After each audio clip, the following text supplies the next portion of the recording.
Liberation.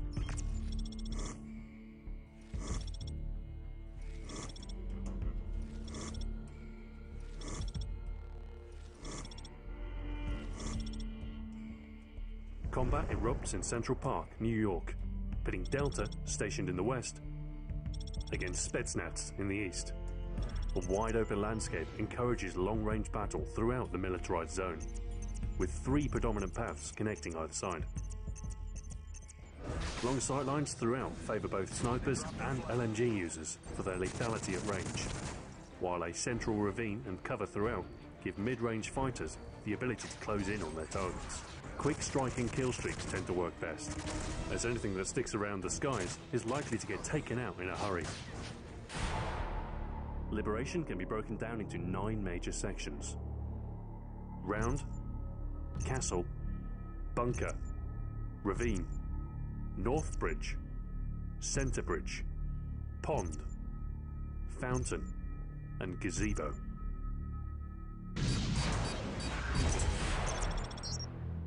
On the east side, Round circles around a central communications array, surrounded by nearby vehicles and munitions crates. With Castle cutting visibility from the center, this is one of the few areas where short-range weapons can excel.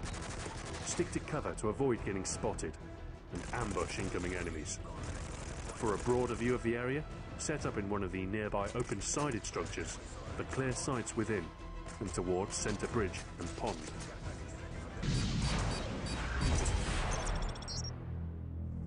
The adjacent castle looms over the east, with its surrounding walls offering protection to players inside its borders. When covering movement to the south, use the nearby Gatling gun for heavy suppressive fire. Let loose, and then fall back to the castle's protective enclosure, to avoid getting taken out by enemy snipers.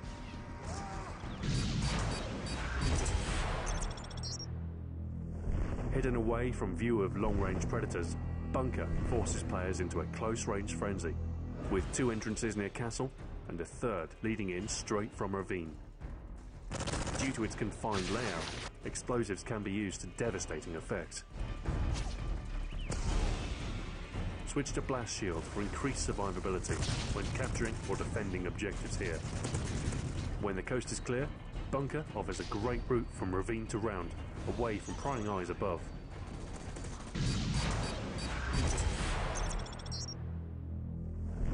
Cutting right down the centre of the map, Ravine acts as a travel point between the east and west.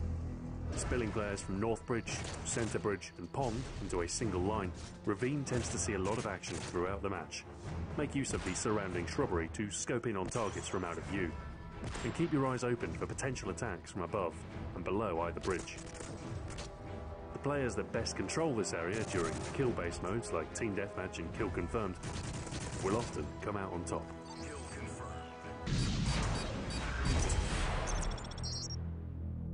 North Bridge is your best bet when trying to cross Ravine unscathed. A pair of jeeps on the east side and a rock formation to the west provide cover points on either side. Toss a flash or concussion to disorient enemies in hiding, and then sweep around to the opposite end.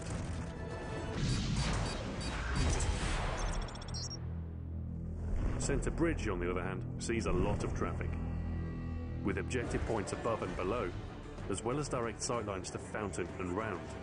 Players here are exposed to multiple angles. Listen for movement and spot check the minimap when skirmishes break out here. Find the best route and flank nearby enemies from out of sight.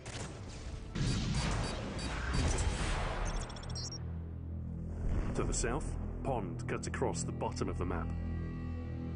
The surrounding planter cuts visibility from one end to the next, leading to sudden combat when racing through.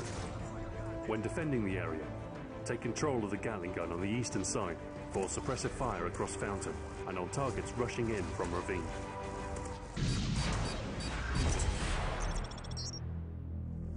Anchoring the western side, Fountain stands in the middle of everything. Flanked on 3 sides by the park entrance, there's ample cover in the surrounding area for long-range classes to post up and take out incoming enemy forces. Take a moment to scan the area on approach, and quickly race to the next cover point to avoid getting taken out. on defense, switch up locations after every kill or two to avoid giving up your position and losing your point streak.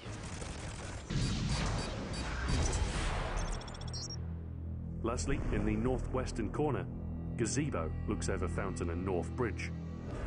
Tucked away from high traffic routes, this is a popular location to set up and take out enemies coming in from the south and west. If you need to flush out a sniper within, circle around the nearby broken down APC and attack from behind.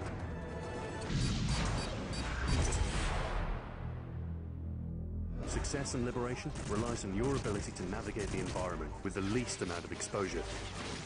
Long-range classes equipped with Assassin are easily missed from a distance, and can pose a real threat if you're out in the open for a prolonged period of time. Stay out of sight and deny them of free shots, forcing them out of hiding and into your line of sight. Watch your minimap for ongoing engagements and approach with caution. If you favour a more aggressive mid-range loadout, pair up high accuracy weapons like the ACR with marksman, spot enemies early and tag them from a distance. For your strike package, support and specialist work particularly well here. Kill streaks like the SAM turret and recon drone will keep the skies clear of enemy air support and call out sniper positions to the rest of your team. With Liberation's wide open spaces, specialists can build up continuous point streaks and sustain their reign as top soldiers. Get creative if the enemy sets up a kill zone. And don't hesitate to take a longer route if you need to take out enemy snipers. If you're the one sniping, don't just sit in one place, or you risk the battle moving on without you. Anticipate the progression of engagements. Set up with the most advantageous view, and start tallying up the kills. Stay focused, outsmart the enemy, and turn this battle into another walk in the park.